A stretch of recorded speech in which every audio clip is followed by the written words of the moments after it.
Hello friends! Warm welcome to this video. What is the difference between AdSense and Google Ads?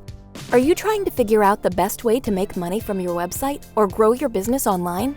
Well, you're in luck because Google has two amazing products that can help you achieve your goals: AdSense and Google Ads. In this video, we're going to give you an overlook of these two products and show you what sets them apart. So get ready to discover the exciting world of AdSense and Google Ads. Understanding AdSense. Google AdSense is a program that allows website owners to display advertisements on their websites and earn money every time someone clicks on one of the ads. AdSense provides website owners with a way to monetize their website traffic by showing relevant ads to their visitors. Understanding Google Ads.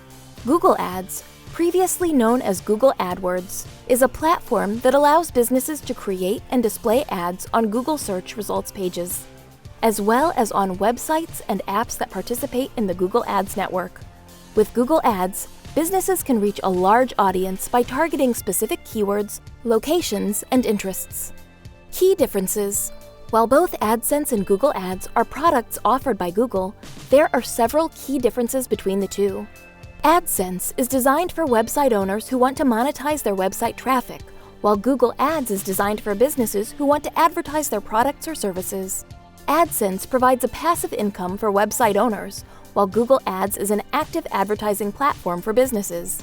Additionally, AdSense operates on a cost-per-click (CPC) model, while Google Ads operates on a cost-per-impression (CPM) or cost-per-click (CPC) model. In conclusion, AdSense and Google Ads are both useful tools offered by Google, but they serve different purposes and are designed for different audiences.